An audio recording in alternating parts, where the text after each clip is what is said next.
صحیح بخاری میں حدیث ہے، نبی علیہ السلام ایک عورت کے پاس سے گزرے جو ایک قبر پہ بیٹھ کے تو مسیح کہہ رہی تھی اور رو رہی تھی اونچی آواز سے. آپ صلی اللہ علیہ وسلم نے فرمایا صبر کر.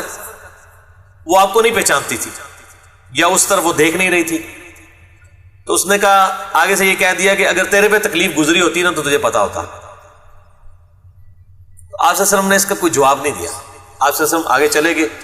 باقی صحابہ نے کہا یہ اللہ کے رسول تھے، تو نے اتنی بدتمیزی کی ہے. یہاں تو کسی ایک بزرگ عالم دین کے بارے میں کوئی یہ نہیں سن سکتا. میں آپ کو نبی علیہ السلام کا کریکٹر اور کردار بتا رہا ہوں. وہ عورت دوڑتی ہوئی حضور کے پاس ہے، یا رسول اللہ غلطی ہوگی، یہ ہوگی، وہ ہوگی. آپ صلی اللہ علیہ وسلم نے اس ٹاپک میں بات ہی نہیں کی ہے کہ تو نے گستاخی کر دی. یا رسول اللہ میں صبر کر لیتی ہوں. آپ نے بس جب اللہ کی باری بات آئی تو آپ نے فرمایا کہ صبر تو صدمے کے آغاز میں ہوتا ہے، بعد میں نہیں.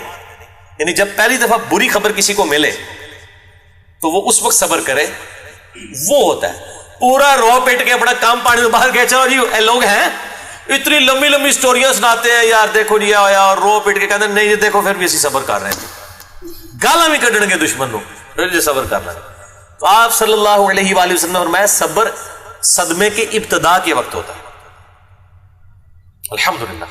صحیح مسلم میں ایک حدیث ہے، ام سلمہ رضی اللہ تعالی عنہا وسلام اللہ علیہا، ان کا خاوند فوت ہو گیا ابو سلمہ. ان کو خبر ملی جنگ میں شہید ہو گئے. انہوں نے نبی علیہ السلام سے ایک دعا سنی ہوئی تھی کہ جو شخص مصیبت اور پریشانی میں اگر ایک دعا ہے ایسی وہ پڑھ لے تو اللہ تعالیٰ اس صدمے کی کمپنسیشن اس سے بھی بہتر فرما دے گا. اور دعا آپ کو پتہ کیا ہے؟ انا للہ و انا الیہ راجعون. یہ مشکات میں آپ کو کتاب الجنائز چیپٹر پہلی جلد کے اندر اس میں پہلی فصل کے اندر مل جائے گا.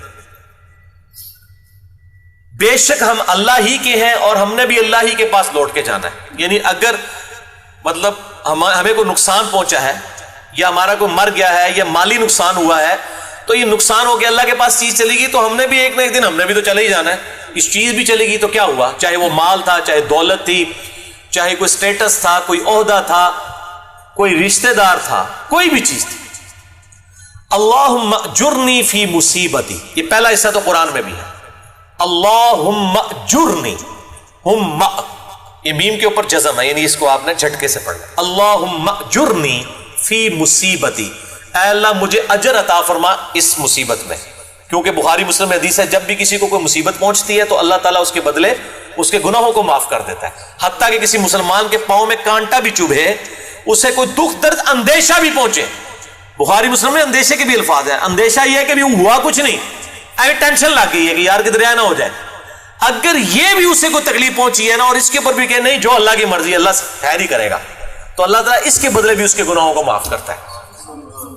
سبحان اللہ، اللہ اکبر کبیرہ والحمد للہ کثیرہ وسبحان اللہ بکرۃ واصیلہ.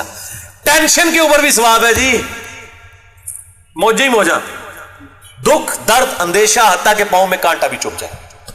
تو اللہم اجرنی فی مصیبتی، اے اللہ اس مصیبت میں مجھے اجر عطا فرما. وَأَخْلِفْ لِي خَيْرًا مِّنْهَا، اور میرے لیے اس سے بہتر نعم البدل بنا دے. یعنی اگر تو نے مجھ سے میرا خاوند لے لیا نا، مجھے اس سے بہتر خاوند عطا فرما. اگر تو نے اے اللہ مجھ سے میری دولت لے لی ہے، اس سے بہتر مجھے دولت عطا فرما. اگر میری اولاد مجھ سے لے لی ہے، اس سے بہتر مجھے اولاد عطا فرما. اگر تو نے مجھ سے میرا کوئی عہدہ منصب یا نوکری لے لی ہے، اس سے بہتر مجھے میرا کوئی ذریعہ معاش عطا فرما. یعنی آن ورڈ آپ کچھ بھی کہہ سکتے ہیں. اچھا، ام سلمہ رضی اللہ تعالیٰ عنہ بار بار دل میں یہ سوچ رہی تھی کہ میں نے کہا میرے خاوند جیسا تو خاوند کوئی نہیں ہے، اس کی بہتر نعم البدل اللہ تعالیٰ کیا عطا فرما سکتا ہے. ظاہر یہ خیال تو بالکل جینون تھا. کہتی ہے جیسے ہی میری عدت پوری ہوئی نبی علیہ السلام نے رشتے کا پیغام بھیج دیا. الحمدللہ، اللہ اکبر کبیرہ والحمد للہ کثیرہ وسبحان اللہ بکرۃ واصیلہ. ام سلمہ ام المومنین ہے، نبی علیہ السلام کی وہ بیوی جو سب سے آخر میں فوت ہوئی 64 ہجری میں. واقعہ کربلا بھی ان کی زندگی میں ہوا ہے. سب سے آخر میں فوت ہونے والی بیوی ام سلمہ ہے سلام اللہ علیہا، اور ان کی ہسٹری پیچھے سے یہ ہے. لہٰذا یہ دعا آپ یاد رکھیں، انا للہ و انا الیہ راجعون. اے اللہ ہم خود بھی تیری ہی طرف سے آئے ہیں، سب کچھ تیری طرف سے ہے اور تیری ہی طرف لوٹ کر جانا ہے. اللہم اجرنی فی مصیبتی، اے اللہ مجھے اجر عطا فرما میری اس مصیبت میں، واخلف لی خیرا منہا، اور میرے لیے اس سے بہتر نعم البدل عطا فرما دے. یہ میں نے بالمفہوم ترجمہ کیا جو اردو لنگوسٹک کے پوائنٹ آف ویو سے. یہ دعا جو ہے وہ آپ ضرور یاد کریں، اور مشکات کے اندر آپ کو کتاب الجنائز جو چیپٹر ہے اس کے اندر آپ کو یہ دعا مل بھی جائے گی. پہلی ہی فصل کے اندر جو مریض کی عیادت اور وہ والا بیان ہے اس والے باب کے اندر آپ کو یہ حدیث مل جائے گی انشاءاللہ تعالی. تو نبی علیہ السلام کا رشتہ ان کے پاس آیا اور وہ ام المومنین بن گئی. یہ دعا ہر وقت آپ کو، مجھے جس نے اس دنیا میں رہنا ہے اس کو غم کی خبر ملتی ہے. میری الحمدللہ عادت ہے، مجھے ذرا بھی کہیں پہ غم کی خبر کی امید ہو یا ملے میں فوراً یہ دعا پڑھتا ہوں. ابھی تک تو اللہ تعالیٰ نے میرے ساتھ بڑی مدد والا معاملہ فرمایا ہے. یہ دعا ضرور یاد کریں.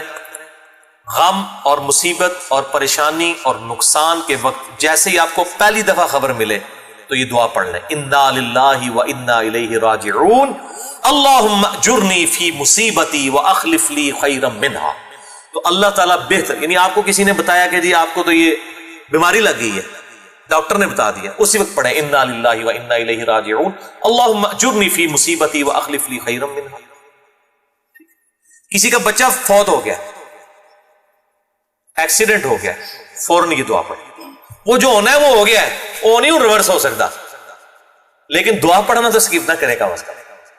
اور یہ اسی صورت میں ہوگا جب اس دعا کو آپ بار بار ریپیٹ کرتے ہیں. یہ ویسے بھی آپ دعا پڑھتے رہیں، دن میں آپ کو کئی نقصانات ہوتے ہیں.